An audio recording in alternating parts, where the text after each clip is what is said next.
오늘 본문은 바울 사도가 고린도에서 전도하는 그러한 내용입니다. 바울이 전도할 때 거기서 아굴라와 아내 브리스길라를 만나게 됩니다. 그들은 이제 본도에서 태어난, 본도에서 난 유대인이라고 그랬죠.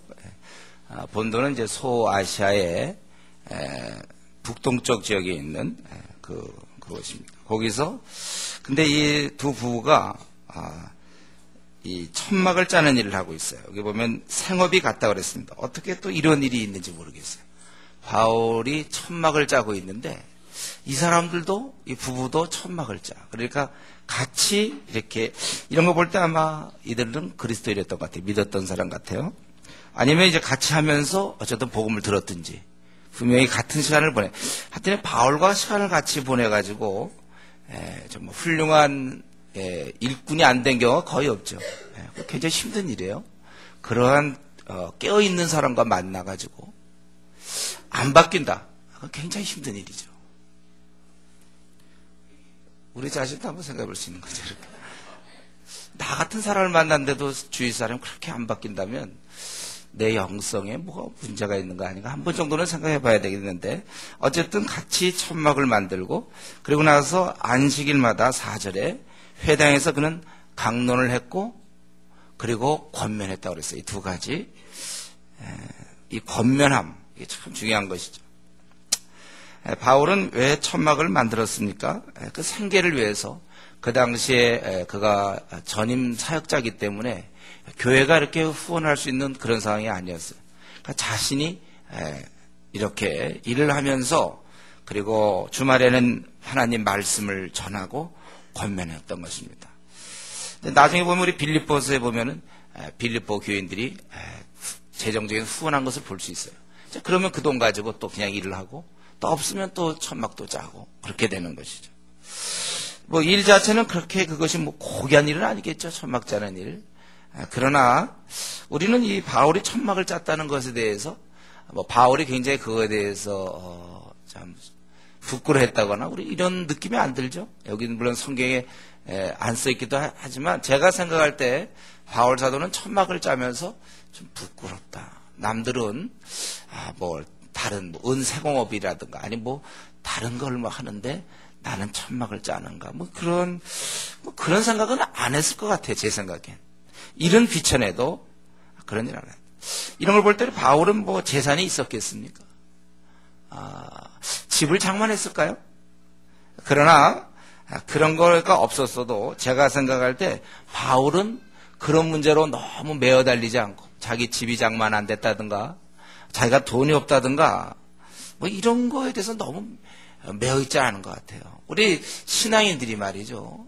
이제 정말 이제 겨우 30대인데도 말이죠. 막 집에 대해서 집 장만하지 못한 거에 대해서 막 복달한다든가 아니면 우리가 이런 문제에 대해서 세상 사람들은 요즘 막 집값 올라가니까 막 집을 어떻게 하나 장만해서 뭘 해야 될 것 같은 그러한 흐름에 우리도 같이 편승돼서 내가 그렇게 안 된 것에 대해서 또는 나이가 들어감에 따라서 노후 준비가 안 됐다는 사실 때문에 힘들어하거나 그런 문제로 고통을 받는 우리가 그런 삶을 산다면 우리 정말 다시 한번 내가 시대에 물들어가는 거 아닌지 살펴봐야 됩니다.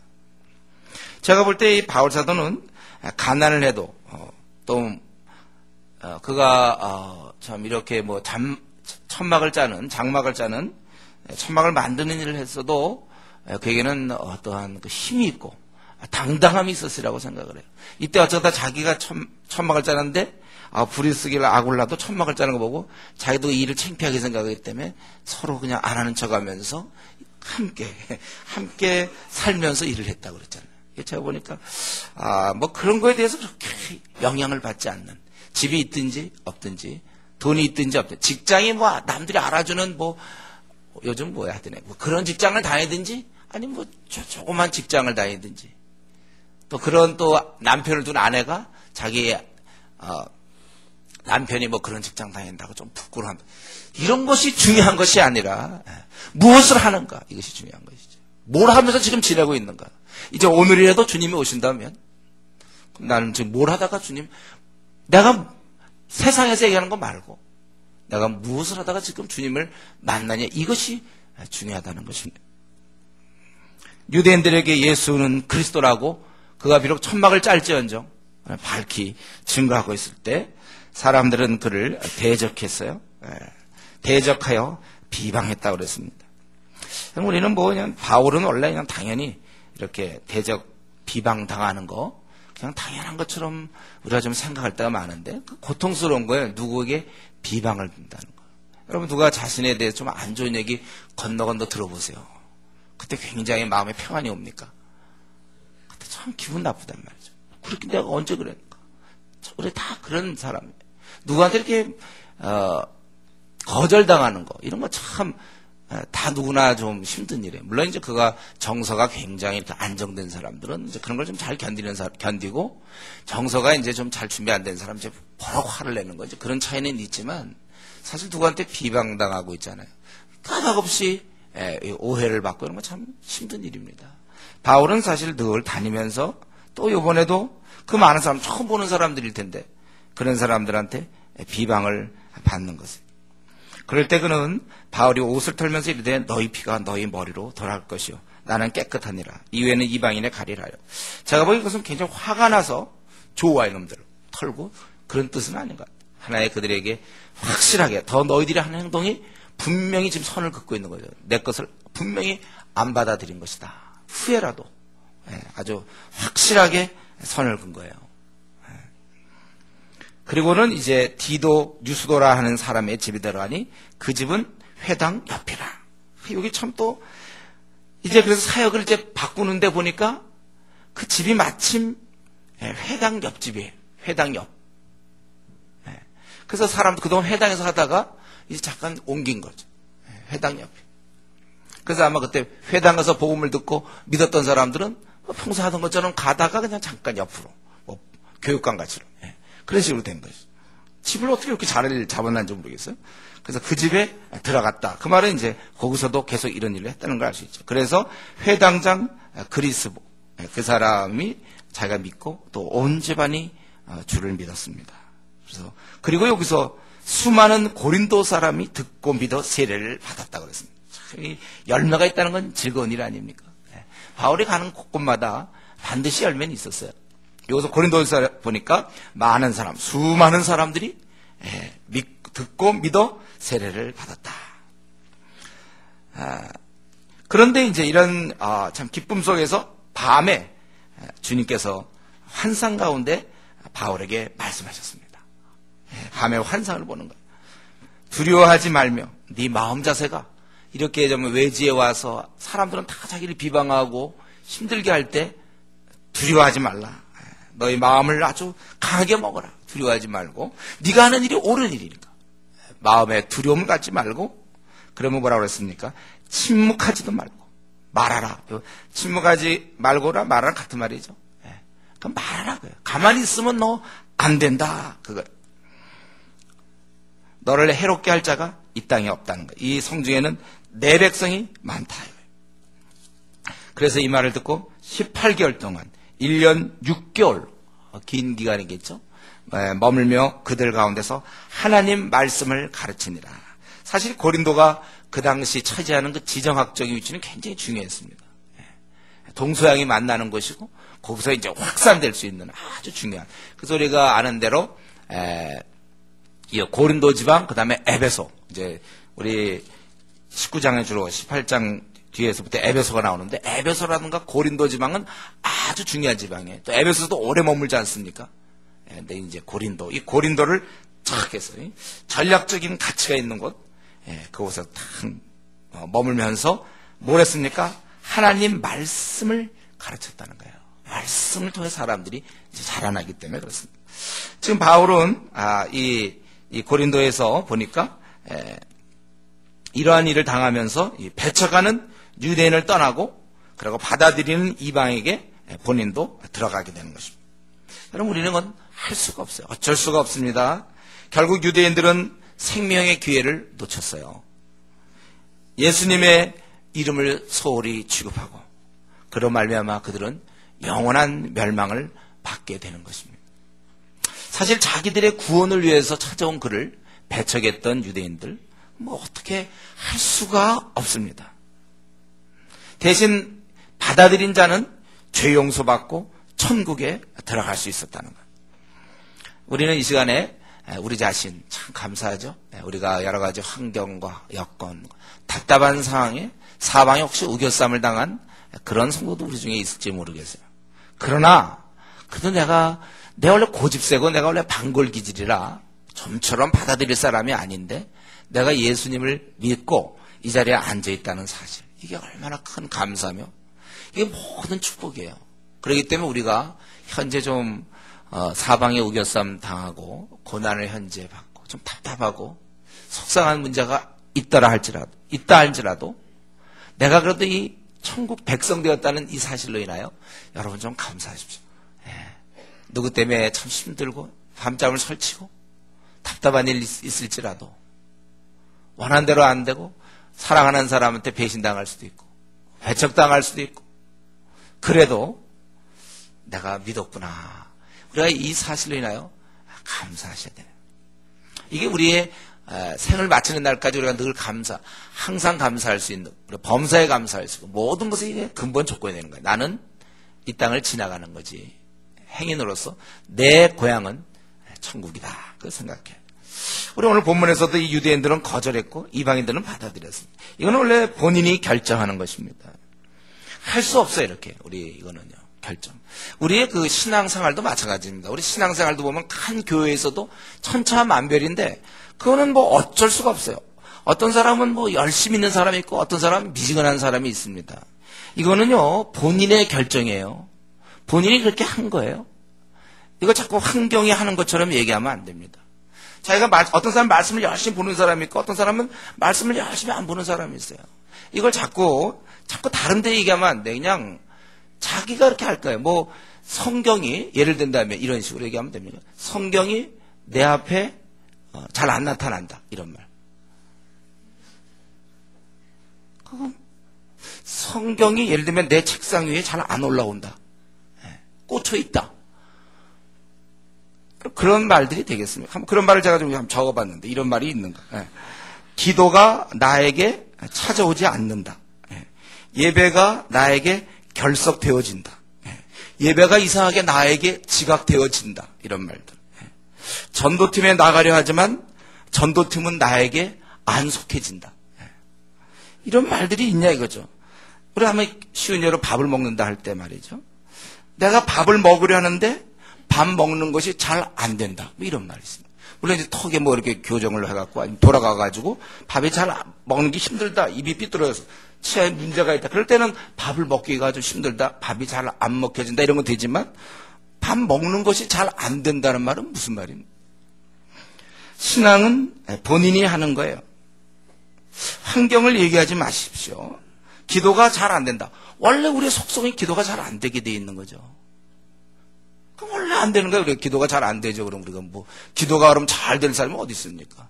잘 안 되는데 이제 그걸 습관으로 만들어서 그래서 이제 기도가 잘 되도록 하는 건데 아직 그 단계가 안 된 거죠. 습관이 안 된 거죠. 그래서 뭐 기도가 잘 안 된다. 성경이 뭐 잘 안 읽혀지고 뭐 이런 얘기들은요.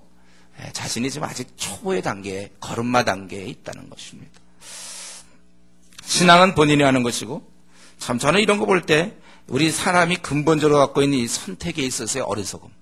참 이 유대인들의 이들은 지금은 가장 큰 걸 놓치지 않습니까? 우리가 사는 삶 자체는 원래 포기와 선택이죠. 여러분이 이 자리에 앉아 있다는 것은 뭐 여러분들이 뭐 잠자리를 버렸거나 어떤 하나의 선택이죠. 항상 우리가 이 선택을 함에 있어서 하늘의 지혜가 필요한 것입니다. 이들은 어리석은 선택을 해서 결국 그들의 생이 파멸된 거예요. 또한 우리는 여기서 바울 사도가 이런 시간과 에너지를 계산하고 있다는 것을 우리가 볼 수 있습니다. 끝까지 안 받아들이는 사람들, 그 설득시키려 하지 않고 그 설득시킬 그 에너지를 받아들일 준비가 되어 있는 사람, 그쪽으로 찾아가는 것, 이게 지혜입니다. 어차피 영혼은 똑같기 때문에 그래요. 똑같아요, 영혼은. 한 명의 영혼이라도 더 구원하는 쪽으로 방향을 잡고 그렇게 해서 생을 마치면 그게 지혜인 거예요. 예. 저는 사실 일본 영혼에 대해서 뭐 관심이 없는 거 아니에요. 일본에 가서도 그들 영혼을 위해서 기도도 하고 그랬지만은, 그러나 그들이 너무 마음이 강팍해진다면, 참 마음이 열려있는 쪽으로 가야 된다. 그건 너무 당연해요. 우리 이번에 이제 지진이 나서, 지금 많은 사람들이 72시간 이내에 구원해야 되고, 이렇게 분초를 다투는 그런 가운데 많은 사람들이 매몰되어 있을 때, 이 구조대원이 가서 구조할 건 뭐냐 하면은, 지금 눈에 띄는 대로 곧 죽어갈 사람들 빨리빨리 구원해야지, 이렇게 구출해야지. 제일 내가 생각할 때 제일 깊숙한 곳에 있는 사람 구출하겠다. 그냥, 여기 지금 사람들 매몰돼서 이 사람들 죽어 살려달라는데 또 그냥 콘크리트 계속 치우면서 좀 제일 깊은데 이렇게 할 필요가 없다는 거예요. 왜냐하면 사람은 다 귀하니까. 유대인도 귀하지만 이방인도 귀한 거예요. 다 귀하기 때문에 우리가 더 이렇게 준비되어 있는 사람. 우리 주위에 지금 수많은 사람이 어둠에 갇혀 있습니다. 네, 우리 고등학교 동창들, 혹은 대학 동창들, 또 회사의 동료들, 깊은, 아주 짙은 어둠에 그들은 갇혀져 있어요. 우리는 한 명도 정말 빼내야 돼요. 좀 수많은 사람이 어둠에 갇혀 있기 때문에, 그리고 나오려고 하는 자, 그렇게 우리가 해야 됩니다. 저도 이 불신자들 이렇게 할 때 너무나 약속을 어기고 또 만나자 해도 할 수 없이 멈춰야 돼, 그럴 경우에는. 물론 그 영혼이 불쌍함으로 우리가 또 노력도 해야 되지만, 그러나 또 왜냐하면 다른 사람 도움을 받아야 되는데, 밤낮 그 사람 때문에 또 만나자, 또 갔더니 또 허탕치고 오고 밤낮 이렇게 한다면, 그것도 우리가 어느 순간에 마음을 작정해야 돼요. 3번이면 3번까지 해보고, 안 되면 여기서 멈추겠다. 그건 우리에게 필요한 지혜입니다. 왜냐하면 이 땅에 너무나 많은 지금 사람들이 있어요. 우리나라에만 해도 지금 4천만 명이 복음을 좀 서로 들으려고, 사실은 그들은 우리 입을 기다리고 있더니, 오늘 한국교회가 전도하지 않기 때문에, 참 그들은 구출하지 않으니까 참 불쌍한 사람들이 우리 주위에 너무 많기 때문에, 여러분 우리가 어떻게든지 한 명이라도 더 얻고자 하는 마음을 갖고 그렇게 우리가 살아야 됩니다. 그리고 주님의 환상은 무엇입니까? 주님이 환상 가운데 바울에게 말씀하실 때 두려워하지 말며 침묵하지도 말라. 우리는 이제 이런 구조만 딱 보면 왜 나한테는 없는가? 이제 보통 이렇게. 하여튼 이런 거 비슷한 거 보면 왜 바울에게만 주어지고 나는 왜 이런 환상이 없는가? 우리가 이제 그런 생각을 할 때가 참 많습니다.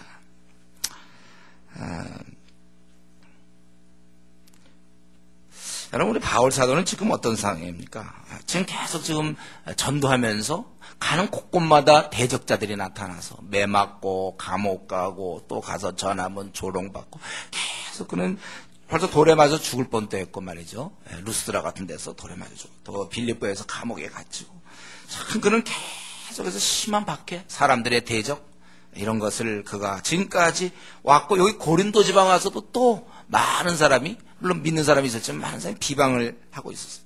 이렇게 시달리고 있을 때 이 일을 명하신 총 지도자, 이 일을 부탁하신 그 주님께서는 위로할 필요가 있겠다 그렇게 보신 거예요.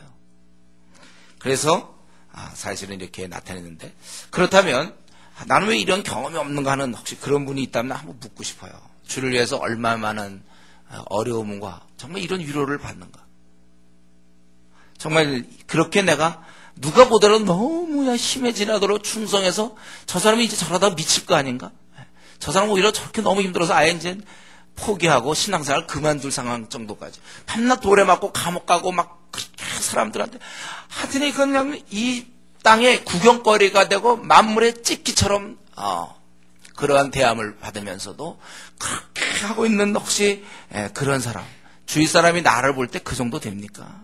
내가 알아서 다 찾아서 먹으면서 균형 잡아가면서 대충 이렇게 넘어. 그렇게까지는 안 합니까? 지혜롭다고 생각하고 균형 잡는다고 생각하고 죽으라 하고 이렇게 하는 그에게 우리 주님께서는 사도를 보내놓고는 심부름을 시켜놓고는 가만히 계신 것이 아니라고 했어요.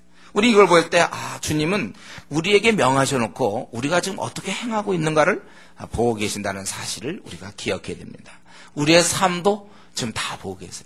제가 이럴 때마다 꼭 얘기하죠. 지금 조는 사람이 있다면 보고 계신다고 그랬어요. 제가 항상 우리의 모든 것 보고 계시는 분이에요. 고린도에서 지금 활동하는 것, 자기의 이름 때문에 이 나가고 있는 이 귀한 일꾼, 다 귀하겠지만 주님 볼 때, 그러나 그 말에 자기 말을 그렇게 충성스럽게 순종하려고 하면서 뺀질뺀질하고 뭐 자꾸 변명하지 않고 순종하려고 하면서 그래서 대신 매맞고 약간 욕도 많이 들었겠죠. 감옥 가고. 그러면서 하는 그를 보고 계셨다는 것입니다. 그리고 사람들이 그에 대해서 너무 힘들게 하는 것, 그렇기 때문에 우리 주님 보시고 한 번의 그 격려가 필요했기 때문에, 그래서 이제 나타나서서 말씀하실 때 계속 말하라.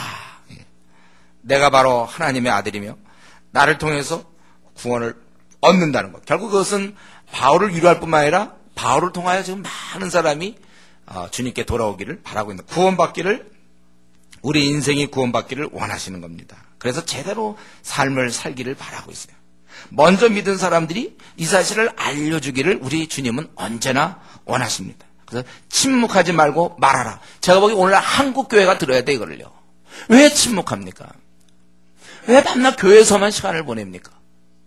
모태신앙들, 어릴 때부터 교회 다니는 사람들, 그냥 교회 생활에만 익숙해져 있지, 그들이 언제 한번 생산성 있습니까? 생산성 제로. 가서 모든 족속 제자 삼으라 했지만 단 한 명의 영혼도 제자 삼지 않는 이 한국교회의 엄청난 현실, 이 불순종.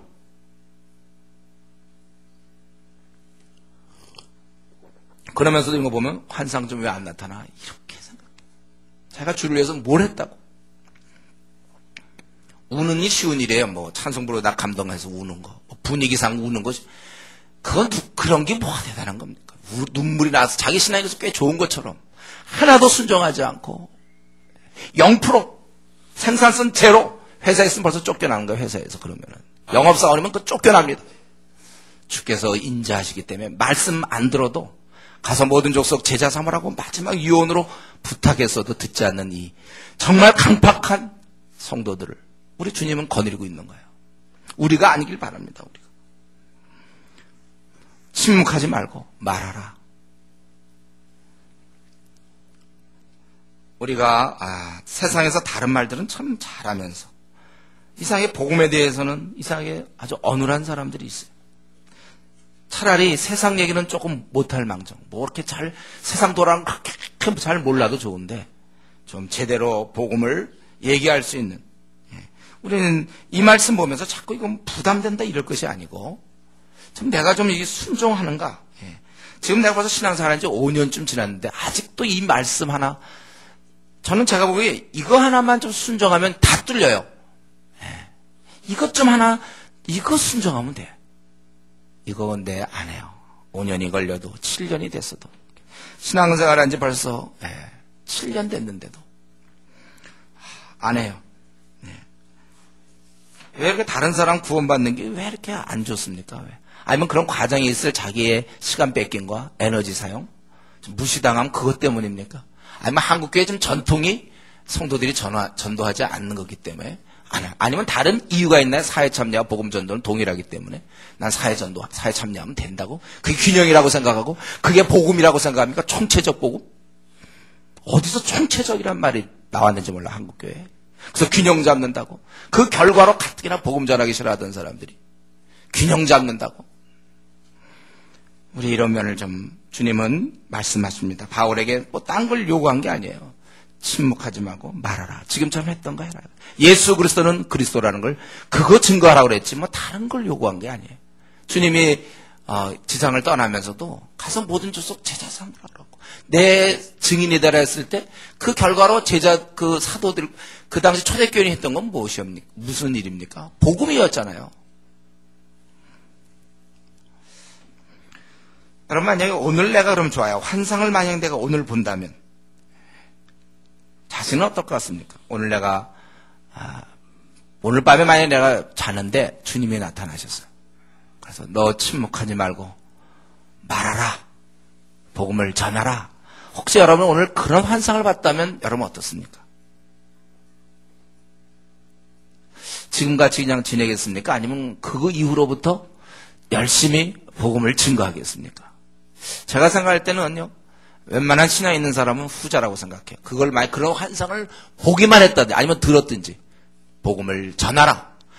침묵하지 말고 말하라. 이걸 혹시 귀로 들었다면 제복에 열심히 지금보다는 훨씬 더 열심히 복음을 증거했을 거고 보통 6개월 지나야 이제 입이 열리긴 하지만 한 3개월 안에 입이 열릴 수도 한 1개월 안에 열릴 수 있을 거예요. 어쩌면 그때는 뭐 동기부여가 된다 안 된다. 내 자신도 아직 뭐 안 됐는데 뭘 전하냐. 이런 얘기 안 할 것 같아 제가 보기에.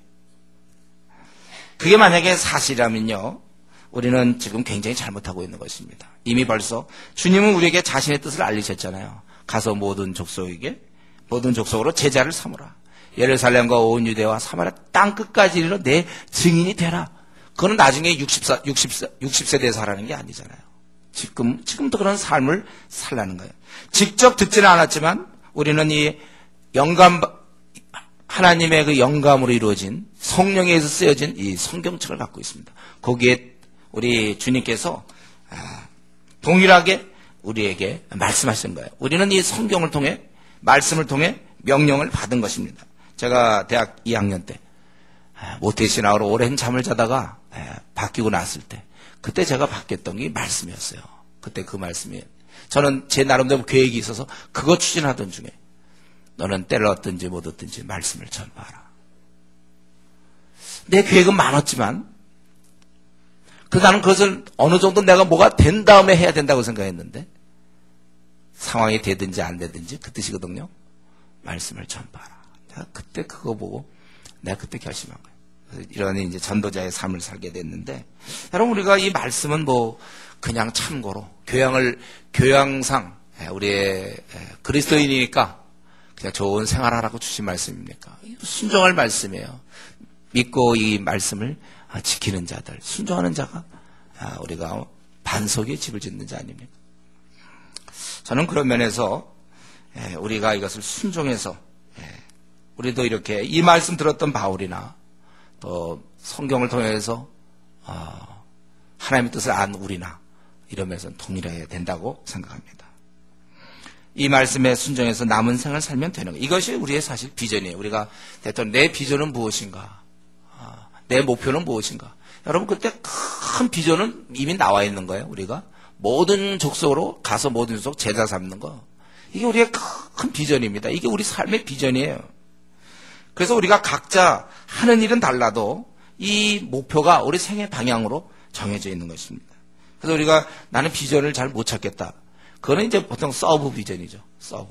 그러니까 이런 큰 비전을 이루기 위해서 우리가 자신의 은사에 따라 어떤 사람은 뭐 교수가 될 수 있겠고, 어떤 사람은 정치가가 될 수 있고, 사업가가 될 수 있고, 뭐 예술인, 직장인, 주부, 학생, 천막을 만들든 건축을 하든지, 우리가 무슨 일을 하든지, 그거 자체가 우리 비전은 아니죠. 우리는 가서 모든 족속 제자 삼으라는 주님의 이미 비전이 우리에게 주어졌잖아요. 그레이트 비전이라고 그러잖아요. 우리 주어진 것이고 그 일을 수행하기 위해서 각자의 은사에 따라 갈 것이며 그리고 그런 일을 수행할 때 우리가 빛과 소금의 역할을 잊어서는 안 된다는 거예요. 이 빛과 소금의 역할과 이러한 가서 제자 삼는 걸 동등하게 놓는 게 오늘날 이제 21세기에 한국교회 소위 공부 좀 했다는 사람들이 복음 전도와 사회적 책임을 동등하게 놓기 때문에 문제고 저는 성경을 통해서 계속 강조하지만 우리는 가서 모든 족속을 제자 삼는 그 범주 안에서 우리가 당연히 빛과 소금의 역할을 감당해야 된다는 거예요. 그게 제 높아진 문화명령 그 책 아닙니까? 이 싸움이 참 언제나 좀 끝날지 모르겠는데 성경에 너무 명확한데도 아직도 우기는 사람, 많은 학자들의 그러한 좀 아주 매끈한 가르침이랄까? 거기에 그냥 넘어가 있는 수많은 사람을 볼 때마다 도무지 성경을 읽는가? 초대교회가 어떻게 살아갔으며 성경에서 무엇을 이렇게 얘기하는가? 하나님 마음은 무엇인가? 우리가 더 좀 생각해야 됩니다. 이제 이렇게 했을 때 그는 열심히 이제 1년 6개월 동안 머물며 가르쳤는데 여전히 12절부터 17절까지 유대인들의 박해가 있는 것이죠. 갈리오가 아가야라는 것은 아덴, 고린도 이 지방을 아가야 지방이죠. 거기 총독됐을 때 그 대략 기록에 보면 AD 50년 초예요. 51년, 52년, 50 요럴 때죠. 어쨌든 50년 초였는데 그때 유대인들이 바울을 법정에 세우고자 그를 데리고 가는 거예요. 바울을 대적하여 이제 법정에 세우고자 한 것입니다. 그래서 유대인들이 고소했기 때문에 이 사람이 율법을 어기면서 하나님을 경외하라고 사람들을 권한다 하거늘 바울이 입을 열려고 이제 했는데 뭐 그런 수고를 할 필요가 없었어요. 왜 그랬습니까? 이 갈려 총독이 이런 문제를 가만히 보다가 어떻게 그냥 지혜롭게 알아서 이건 너희들과 관계된 문제 아니냐? 그러고서 그냥 내보내서 쫓아냈다 그랬어요. 16절. 법정에서 쫓아냈다는 거예요. 그랬더니 모든 사람이 회당장 소스데네를 잡아 법정에서 때리며 갈릴과 이 일을 상관하지 않는다. 아마 이 소스데네는 우리 아까 얘기한 8절에 회당장 그리스보 그 후임인 것 같아요. 네, 그래서 그도 뭐 예수님을 믿었는지 아마 만약에 고린도전서 1장 1절에 나오는 소스데네가 이 사람이라면 그가 예수님을 믿었겠죠. 그러니까 그 사람을 때렸던 것 같아요. 우리 이렇게 보면 가끔 갈려 같은 이 세상 사람들을 사용해서도 때로 위기를 모면케 하시는 주님이십니다.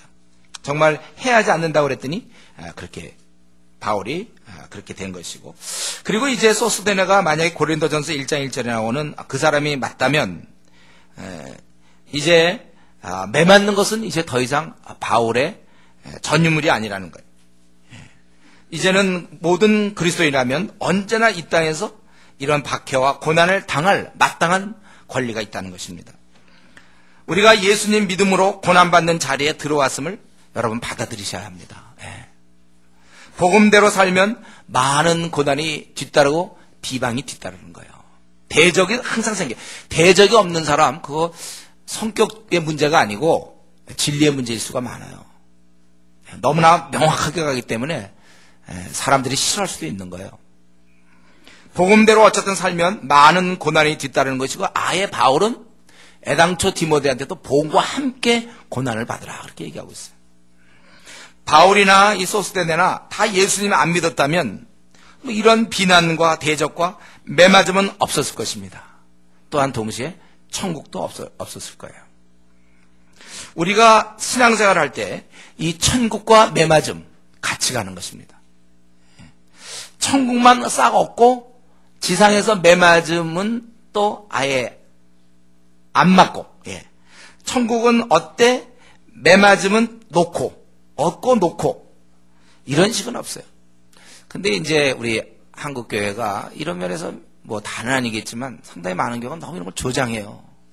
예수님 믿으면 잘 된다. 이 말은 100% 맞는 말이죠. 예수님 믿으면 잘 되는데 그 잘 된다는 개념이 묵시적으로 병도 잘 안 나고 사업도 좀 잘 되고 축복받는다 이런 개념으로 참 비참한 것이죠. 어쩌다 이렇게 될지 몰라요. 성경에 그런 게 어디 있습니까? 근데 우리는 본능적으로 내면적으로 내가 좀 신앙생활 요즘 열심히 하면 왠지 그래도 결혼 문제가 잘 풀릴 것 같이 생각해. 물론 이제 신앙생활을 제대로 하면 이제 안목이 생기니까 제대로 된 형제를 만나서 제대로 된 자매를 만나서 결혼하니까 풀린다고 볼 수 있어요. 근데 그 말이 꼭 올해 내에 결혼해야 될 것처럼, 내가 주일을 봉사를 많이 하니까 이제 사업도 좀 잘 될 것처럼, 헌금도 내가 11조도 내고 나 주일 헌금도 꼬박꼬박 내고 그러니까 뭐 제가 이런 얘기 그만해도 되겠죠. 여러분 다 알고 있죠. 목사님 밤낮 뭐 저런 얘기 하시니까. 근데 이제 가끔씩 그래도 해야 돼 이런 거는. 그러니까 우리는 왜냐하면 본능적으로 신앙생활 잘하면 풀릴 거라고 생각해요. 왠지 우리는 본능적으로 암에 안 걸릴 것처럼 생각해. 물론 우리가 암에 걸리지 않을 확률이 많죠. 세상 사람들보다. 심령이 편하니까. 엔돌핀이 막 나오니까. 우리는 물론 그거 맞지만 그리스도인이 암에 걸리고 교통사고 당하고, 제가 어제 또 들어보니까 어제 뭐 어떤 형제인가?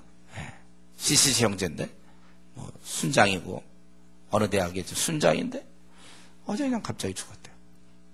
아마 학교에서 체육 행사 가면서 좀 뛰다가 죽었다. 그런 얘기 들었어요. 천국 간 거죠, 그러나. 근데 우리는 참 본능적으로 있잖아요. 이 매맞기를 싫어하잖아요. 고난 싫어합니다. 근데 본능적으로 우리는 자꾸 천국도 얻고 이 땅에서 좀 딴 것도 좀 얻으려고 그래요. 평안 같은 건 얻을 수 있어요. 기쁨, 만족, 감사, 희열 이런 걸 얻는 건 맞지만 이 땅에서 주는 그런 건 아니에요. 왠지 내가 신앙생활 잘하면 논문도 그냥 탁 끝날 것 같고, 물론 아무래도 이제 신앙생활을 또 다시 얘기해요. 야, 술들 먹고 아무래도 맑은 정신이니까 너무 빨리 끝낼 수 있지만, 그거는 이제 또 다른 문제, 또 다른. 그런 쪽에 또 개발된 사람들이 있어. 은사가 있거나. 이런 이제, 우리가 이런 거를 좀 생각해서, 아, 내가 천국과 매맞음, 함께 간다는 사실을 잊어서는 안 됩니다. 그래서 내가 예수님 믿었기 때문에 집안에 어떤 어려운 문제 생겨갖고, 또 내가 믿었는데 왜 그러십니까? 이런 얘기 하지 마세요. 믿었으니까 그러는 거예요. 여러분, 매맞기 싫으면, 고난받기 싫으면, 천국을 놓으면 됩니다. 천국을 붙잡은 자는 이 땅에서 대신 세상 나라이기 때문에 다른 나라 사람이니까 그 사람 배척을 받는 거 여러분 그건 충분히 이해하셔야 됩니다.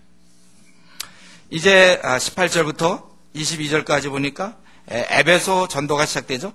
고린도를 떠나 수리아를 향해서 이제 가는 거예요. 그 안디옥 원래. 그럴 때 여기 보니까 브리스길라와 아굴라도 함께 하더라. 이제 같이 이제 움직이기 시작하는 거예요. 그래서 소원이 있어서, 바울사도 그 갱그레아에서 말을 깎았다. 고린도 동편 한 10km 정도 되는, 떨어져 있는 항구입니다. 거기서 머리를 깎았더라. 아마 그가 늘 얘기하던 유대인에겐 유대인에게, 이방인에겐 이방인에게, 할례자에겐 할례자, 무할례자 무할례자처럼 여러 모양으로 자기를 바꾸어서라도 한 영을 더 얻고자 하는, 한 영을 더 얻고자 하는 그런 마음 때문에 우리 이유를 잘 모르지만 그렇게 했다는 것이.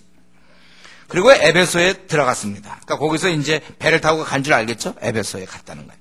그래서 에베소에, 그리고 19장부터 이제 본격적으로 에베소에 사역이 시작되는데 이때는 잠깐 있는 거예요. 여기서 회당에 들어가서 유대인들과 변론하니 여러 사람이 더 오래 있기를 청하되 허락하지 아니하고 작별에 이르되 만일 하나님의 뜻이면 너에게 돌아오리라 하고 배를 타고 에베소를 떠나 가이사랴에 상륙하여 올라가 교회 안부를 물은 후에 아마 이거는 예루살렘에 들어간 것 같죠? 가이사랴 가서 예루살렘 들른 다음에 원래대로 그 안디옥으로 내려갔다. 그렇게 보는 거예요. 그러고서 이제 얼마 있다가 그러고서 이제 3차 선교가 시작되는 거죠. 어쨌든 그는 다니면서 우리 오늘 본문에 보니까 처음에 업이 같았다고 그랬는데 어느 순간 같이 다니고 있어요. 다니면서 복음 전하는 중에 신실한 동역자를 만나게 됩니다. 가만히 있어서 되는 게 아니고 움직일 때. 브리스길라와 아굴라 부부, 우리 루스드라에서 디모데를 만난 것처럼 또 여기서는 참 귀한 수학이에요. 이 브리스길라와 아굴라, 이 두 아내 이름이 먼저 나오죠. 아내가 더 활동을 했던 것 같아요. 제가 생각할 때. 그래서 두 사람, 그래서 같이 일하게 됐다. 이걸 볼 때 바울이 이렇게 의도맞고 감옥 가면서도 결코 그는 사역에 실패한 건 아니에요. 그는 복음을 전할 뿐만 아니라 이게 중요한데 또 복음을 전할 사람을 만드는 작업, 이게 중요해요. 바로 이 잠시 뒤에 나오지만 이제 이 브리스길라 아굴라가 했던 행동을 우리가 보게 되는데 참 이런 거 이게 흥미진진한 일이에요.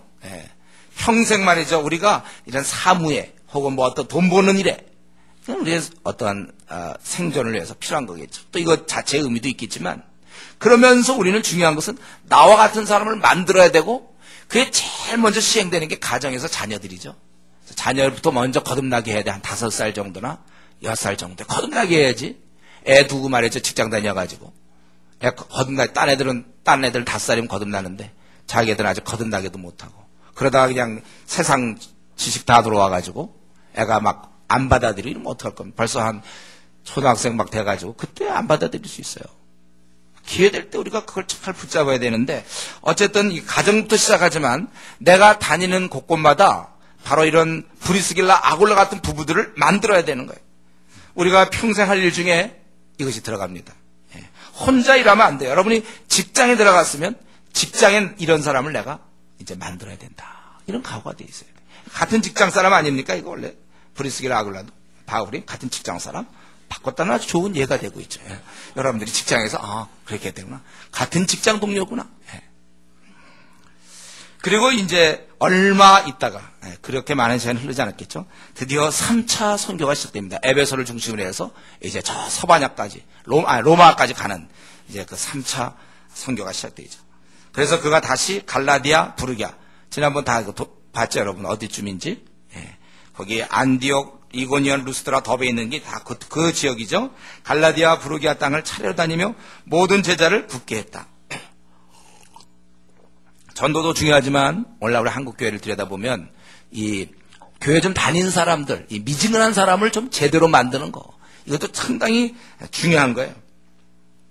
이번에 우리 중국 들어가서 중국의 작년에 거듭난 영혼들 또 만나는 거, 이게 굉장히 중요한 거예요.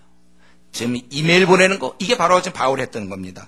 모든 제자를 굳건하게 하느라. 아마 바울도 그 당시 이메일에 다 돼 있고 뭐 이렇게 돼 있었으면 제가 보기에 부지런히 보냈을 거예요. 아마 문자 메시지 그냥 날아가는 거예요. 그러나 그때는 뭐 이 방법 외에는 뭐가 있습니까? 다니면서 만나는 거 외에는. 아니면 이제 편지 써서. 그러니까 바울은 부지런히 편지 써서 이렇게 많이 쓰는 바람에 우리가 성경을, 신약을 많이 갖고 있는 거 아닙니까? 바울이 사실은 전도도 열심히 했지만 이 어린 자들을 세우려고, 그래서 다 자기 같은 사람 만들려고, 이 미지근한 사람들, 또 아주 어린 자들을 바꾸려고 하는 이런 마음을 바울이 갖고 있었다는 거예요. 신앙은 한순간이 아니었어요. 수련회 가서 뭐 일주일 동안 가서 울다 왔다든가 뭐 그랬다. 아니면 어떤 집회 자면서 뭐 찬양을 하면서 마음이 뜨거웠다. 그럼 뭐 합니까? 지속할 수 있느냐? 그리고 그렇게 좋아, 마음이 뜨겁고 울었는데 그 사람이 과연 그러면 돈 같은 거 잘 쓰는 사람이냐? 구두쇠가 되고 말이죠. 약속 잘 지키는 사람이냐? 이게 중요한 거예요, 여러분들. 우리가 신앙생활 잘한다는 게 뭐예요? 자기 한번 입 밖에 낸 거 지킬 수 있어야 되고, 섬기는 자가 돼야지. 세상적이지 않고, 세상에 그거 다 쫓아가면서, 그게 무슨 신앙인입니까? 그럼 우리가 뭐, 항상 내 중심, 이기적인 본성 때문에 은혜도 또 나만 봐도 항상. 그래서 나가 뭐, 심령이 컬컬하니까 어디 가서 뭐 찬양 집회니 뭐 이래서 은혜, 제가 막는 게 아니에요. 좋은데, 그러면서 여전히 고집은 그대로 남아있고, 성질 부리는 거 여전히 남아있고, 부모 말 순종하지 않고, 사람들 속에서 따당하고 말이죠. 자기 거 항상 챙기고, 세상에 허영에 들떠있고, 비싼 옷 쉽게 사입고, 그건 전혀 아니에요, 그런 거는요. 그게 뭡니까, 그게. 어떡하지, 내가 검소하게 살아서 그 돈으로 고아를 돕고, 뭐 구제에 힘쓰고, 이렇게 우리 그냥 삶이 그래야죠. 신앙이라는 게 삶이죠. 예. 어쨌든 이러한 면에서 우리가 한순간에 뭐 뜨거운 걸 그래도 좋은 거예요. 물론 뜨겁고 우리가 회개하고 그건 좋지만 그 다음부터 우리가 회개한 자의 삶을 살아야죠. 한 귀신 쫓아내면 뭐예요? 7 귀신 들어오는데 그 사람이 정말 예수님 믿음으로 말미암아 그의 그 고집스러움이 꺾이고 그가 정말 바뀌느냐 이거죠. 그 세속적인 가치관이 바뀌느냐 이게 신앙인이죠. 그가 정말 사업을 하면 정말 착취하지 않느냐 이거죠. 자기가 쓰는 사람들 그냥 힘들게 하고 월급 조금 주고 이런 거 우리가 생각해 봐야 되는 거예요. 이제 그는 다니면서 모든 제자를 굳게 했다. 얘기 약간 빗나갔지만 여러분 우리가 이러한 내 주위에 내가 굳게 할 사람 없는지 내가 분명히 문자 좀 보내면 내가 좀 전화 좀 해주면 참 좋을 텐데 걔가 분명히 힘을 얻을 텐데 하면서도 가만히 있는 적 없습니까? 우리 서로 돌아보아 사랑과 사랑을 격려하라는 주의 말씀에 어긋나는. 왜 우리가 주일 예배 보자마자 집에 빨리 가면 안 됩니까? 그럼 어떻게 돌아보아 사랑과 사랑을 격려합니까? 남아서 처음 온 사람은 얘기도 해야 되고 이런 거예요. 그러니까 항상 제가 얘기했죠. 예배 보자마자 예배 끝나자마자 집에 가는 사람들 그거는 뭐냐?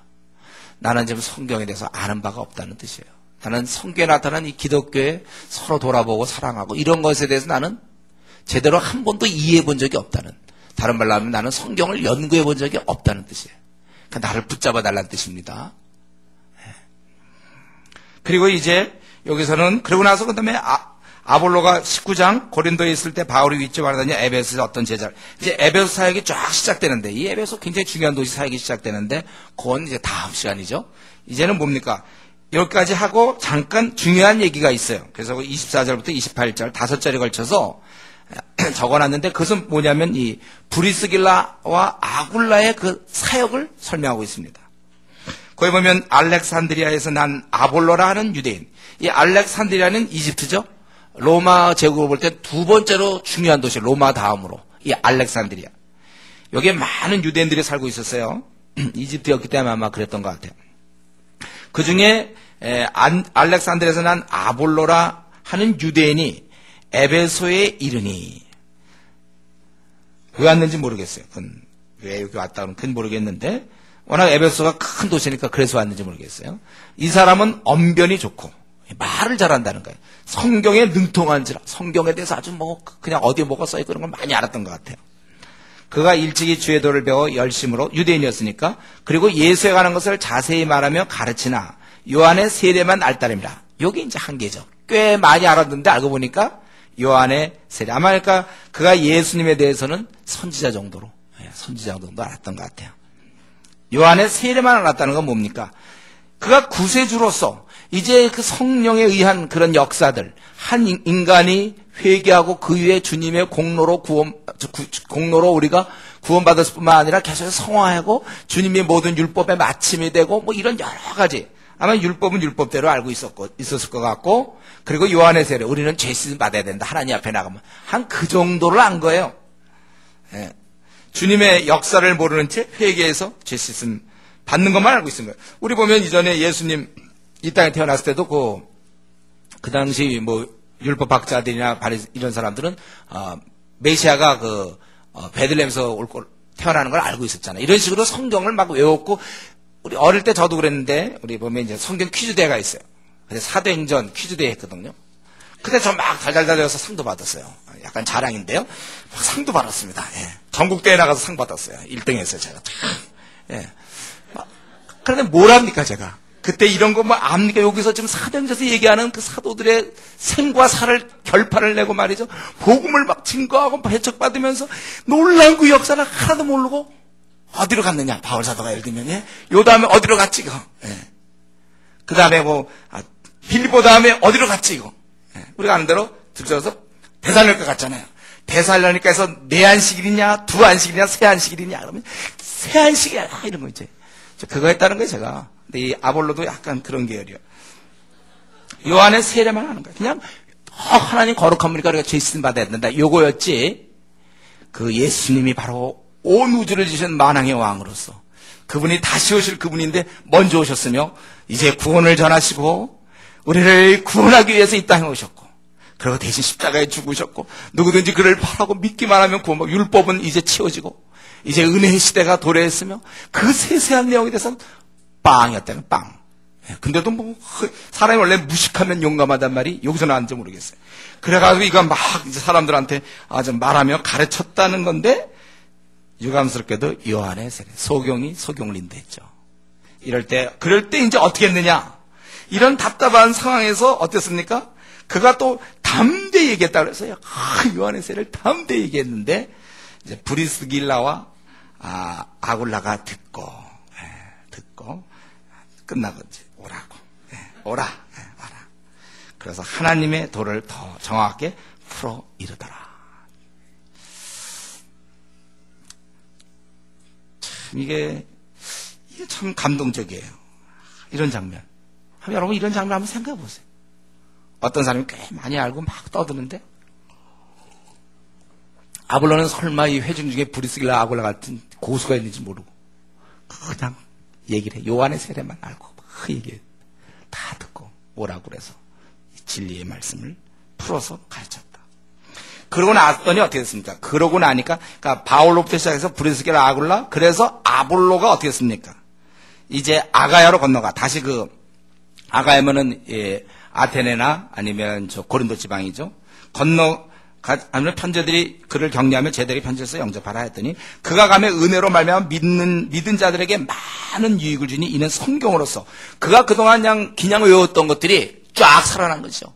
이미 외워놓은 거. 그래서 우리 어릴 때 신앙교육이 좋은 거예요. 많이 외워놓은 성경 기절들이 그때 무슨 생각인지 모르지만, 제가 늘 얘기하지만 사실 우리 교회는 중간에 대학생에 예수님 믿는 사람이 많잖아요. 여러분 그런 분은 더 열심히 해야 돼요. 모태 신앙들 어릴 때부터 믿은 사람들이 보통 이제 약점이 뭡니까? 미지근이잖아요, 미지근. 근데 요때 한 번만 잘 회심하면 이미 그 사람은 정말 이 아볼로 같이란 말이죠. 왜냐하면 주일 성수 개념이 딱 돼 있잖아요. 우리 교회 지금 힘든 점이 뭐냐면, 믿은 지가 얼마 안 되니까 주일 성수 개념이 없어요. 주일날 와도 되고 좀 안 와도 되는 걸로 생각하고, 늦잠 자면 어떤 데는 빠지고, 지각도 잘하고 막 이러잖아요. 근데 모태 신앙들은요, 여러분 한번 일반교회 가보세요. 어릴 때부터 교회 다니는 사람 뜨겁지는 않지만, 그래도 예배는 빼먹지 않아요. 그 정도 신앙이면 분명히 빼먹을 것 같은데, 절대 안 빼먹어요. 제가 예언할 수 있어요, 이런 거에 대해서. 앞으로도 안 빼먹습니다. 한국교회가 좀 그렇게 돼 있어요. 예배는 안 빼먹으니까 대신 자기에게 위로를 주죠. 예배를 안 빼면 자기는 신앙생활을 한다고. 성경은 토하여 내치겠다고 그랬는데 자기가 그 대상이라고는 꿈에도 생각하지 않습니다. 얼토도 교회 다니는 사람의 특징이 그거예요. 그 사람이 한번 바뀐다면은 오늘 이 아볼로처럼 그동안 입을 20여 년 동안 30년 동안 입을 못 열었다가 정말 이거 진짜 입을 열어야 되는데 드디어 아볼로는 믿는 자에게 많은 유익을 주니 이는 성경으로서 예수는 그리스도라고. 그전에는 그런 생각을 못했거든요. 바로 그분이 메시아였구나. 하나님이 준비하신 구약부터 준비한 그거라고 증언하며 공중 앞에서 힘있게 유대인의 말을 이기미라. 이분은 성경을 많이 연구했으니까 그렇게 할 수 있다는 것입니다. 저는 이걸 볼 때 이제는 바울만 전하는 게 아니라는 거예요. 일이 분담이 이루어지고 있는 걸 볼 수 있어요. 브리스길라와 아굴라 그랬고 그리고 또 아볼로가 이렇게 됐다는 거. 참 이런 방식으로 일해야 되는 거예요. 우리가. 저는 우리 주은혜 교회가 이렇게 되길 바라요. 이렇게 우리가 하고 이것이 또 흘러가서 우리 다른 한국교회 성도들도 저건도를 해야 되는 거구나. 오늘날 노방전도 안 된다고 그러는데 그 말이 틀렸구나. 이걸 깨달아야 돼. 우정전도를 해야 된다고 그러는. 요즘 문화 접근으로 해서 전도해야 된다는 이런 방식이 얼마나 어리석은 인간의 지혜인가를 우리 삶을 우리의 교회의 열매를 통해서 보여줄 필요가 있는 것입니다. 바울만 참 이렇게 한 게 아니라 이렇게 전해진다는 사실이 얼마나 소망이 있는지 몰라요. 그래서 우리가 세계를 복음화시킬 가능성이 있는 겁니다.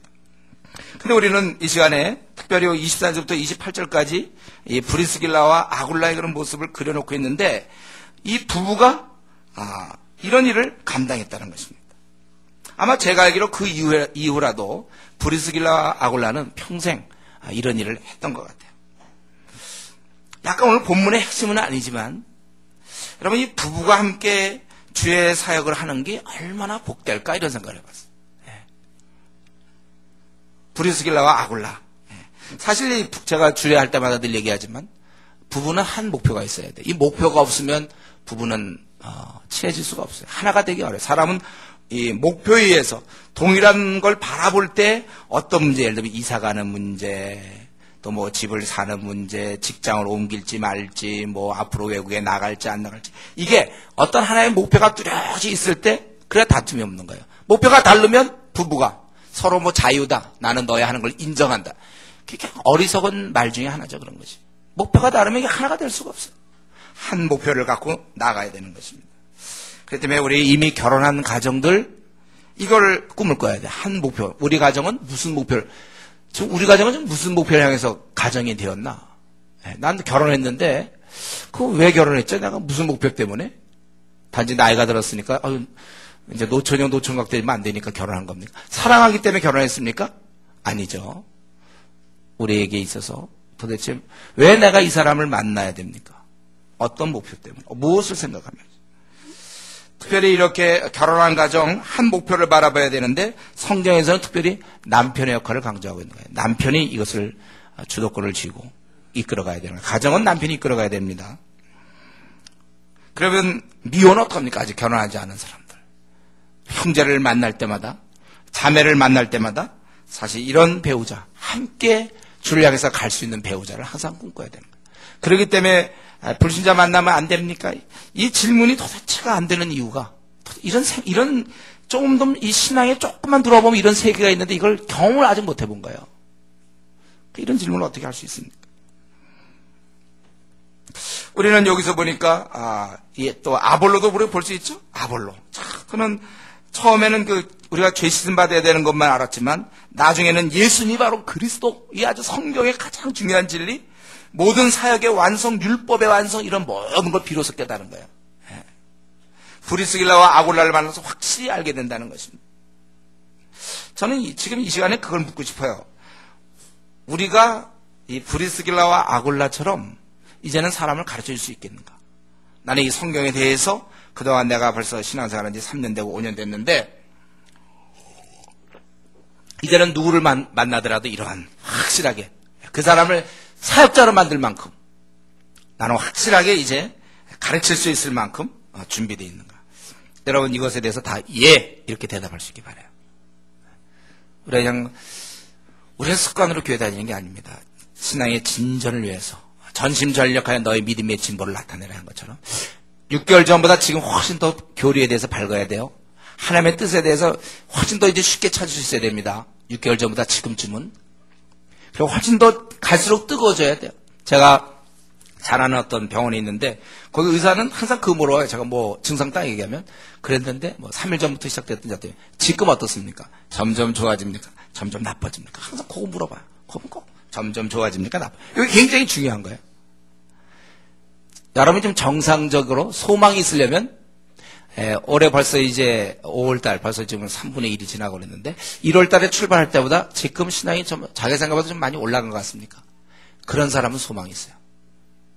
근데 뭐 그때나 지금이나 비슷하다.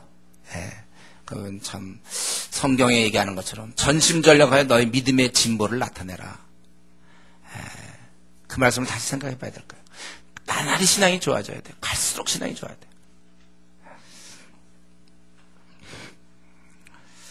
가르칠 수 있는 사람이 돼야 되겠고. 그리고 이제 한 가지만 더 말씀드리고 오늘 말씀을 마치겠는데요. 우리 여기 지금 여러 사람의 인물들을 볼 수 있습니다. 당시의 주의 일꾼들의 모습을 볼 수 있는데 우리 아볼로 같은 경우를 보더라도요. 그는 알렉산드리아 이집트 사람으로서 그쪽 소생에서 그가 어떻게 에베소를 막 오고 그리고 와서 사람들한테 막 물론 담대히 그때 모르고 가르쳤지만 막 가르치다가 그 다음엔 또 아가야로 건너가고 말이죠. 또 브리스길라 아굴라도 마찬가지로 어떻게 하다 고린도 와서 같이 만났다가 어느 순간 보면 지금 또 에베소에 와 있고 말이죠. 또 바울은 지금 뭐 종횡무진으로 돌아다니고 있지 않습니까? 무엇입니까? 오늘 나와 있는 이 본문에 나와 있는 이런 사람들 자기가 태어난 곳에 머물지 않고 바다도 건너고 낯선 곳에도 가고 어디든지 그들은 다니면서 복음이 필요한 곳에 복음을 증거하고 있다는 것입니다. 그 당시 세계라는 건 뭐 그거니까 지중해를 중심으로 예루살렘부터 시작해서 여기 수리아 지방 안디옥 그리고 이제 뭐 소아시아 지방이고 그다음 마게도냐 이게 아마 거의 그들이 알고 있는 세상의 전부였을 거예요. 거기를 이렇게 돌아다니는 거예요. 그리고 제일 멀어봐야 이제 서바나 스페인 쪽이었는데 바울은 이제 거기도 간다고 그랬죠. 어쨌든 그들이 그 당시에는 나름대로 곳곳에 다니면서 그 당시 교통수단이 주로 걷는 거고 아니면 배 타는 거였어요. 바다는 배 타고 가고 그런 거였어요. 어쨌든 그 당시 그들은 그들 세계를 무대로 뛰고 있었다는 사실입니다. 저는 오늘 이 본문을 보면서 우리 그냥 건너가고 왔다 갔다 하는 게 쉬운 것 같지만 이게 쉬운 일이 아니거든. 그 당시 그들은 그 작은 세계에서 우리나라도 지금 이 여행의 자유화가 된 게 이렇게 오래전 아니에요. 제가 기억하기로는 80년대 후반인가. 제가 처음에 외국 나갈 때는 그때 여행의 자유화가 없었어요. 우리. 아주 그때는 참 지금이야 이제 막 돌아다니지. 그래서 어떤 사람은 이제 한 20개국 다닌 거를 얘기하는 사람도 있고 배낭여행 얘기하지만 세계를 여러 군데 다닌 거를 자랑할 것이 아니라 그리스도인이라면 가서 내가 무엇을 했나는 걸 얘기를 해야죠. 여러분 이것은 무엇을 얘기하고 오늘 본문은 우리로 하여금 움직여라 그거예요. 오늘 말씀의 핵심은 우리로 하여금 움직여라. 그러니까 주의 복음을 위하여 움직여라. 전 세계를 가슴에 품을 것을 얘기하고 있습니다. 이제 비행기가 있지 않습니까? 전 세계를 우리가 가슴에 품어야 돼. 세계를 간다. 복음을 위해서 가야죠. 보러 갑니까 우리가? 우리가 전 세계를 가슴에 품는 사람이 되어야 됩니다. 비록 태어나기는 우리가 작은 나라에 태어났지만 또 우리 역사에 우리가 참 여러 가지 경험하면서 우리가 자라왔지만 말이죠. 우리는 세계 곳곳에 하나님 나라를 확산시킬 것을 이 시간 우리가 한번 마음에 결심해야 될 것입니다. 세계를 내가 책임져야 된다. 이 말씀 어떻게 받아들이세요? 그래서 세계 얘기하면 어떤 사람 국내도 할 일 많은데 꼭 이런 얘기하는 사람이 있어요. 그럼 그 사람들은 이때 이 사람들은 자기네 동네에서 할 일 없어서 이렇게 돌아다닙니까? 주의 말씀이 예루살렘과 온 유대와 사마리아와 동시진행 땅끝까지. 여러분 우리가 세계를 책임질 사람임을 여러분 이 시간에 다시 생각하십시오. 좁아진 마음들, 이 짧은 시각들을 우리가 바꾸고 나는 세계를 위해서 태어났지 조국을 위해서 태어난 것도 아닙니다. 우리는 세계 하나님 나라 확장을 위해서 태어난 사람입니다. 기도 내용을 좀 바꾸세요. 밤낮 내 문제 주님 올해 시집가게 해주세요. 올해 장가가게 해주시고 이번에 승진 시험 잘 되게 해주시고 그것도 기도는 해야 되죠. 그러나 여러분 우리의 주축이 내가 어떻게 하면 가서 모든 족속으로 제자 삼을 수 있을지 좀 우리가 기도 내용이 바뀌어야 됩니다. 결혼도 좋고 직장도 좋은데 세계를 품고 생각하세요. 내가 직장을 하나 결정할 때라도 좀 세계화와 연결해서 과연 내가 이 직장을 갖는 것이 전 세계를 복음하는데 어떤 의미가 있을까?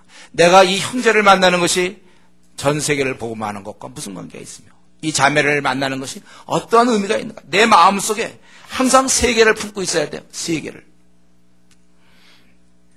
자신의 남은 생, 우리 각자 남은 생 어떻게 살다 죽을지 주님과 많이 의논하십시오. 주님과 많이 의논하시고 그래서 우리가 후회 없이 정말 마음껏 좀 종횡무진 주를 위하여 어디나 좀 한번 주를 위해 살다가 우리 이 땅을 떠날 수 있기를 바랍니다. 같이 한번 우리 기도합시다.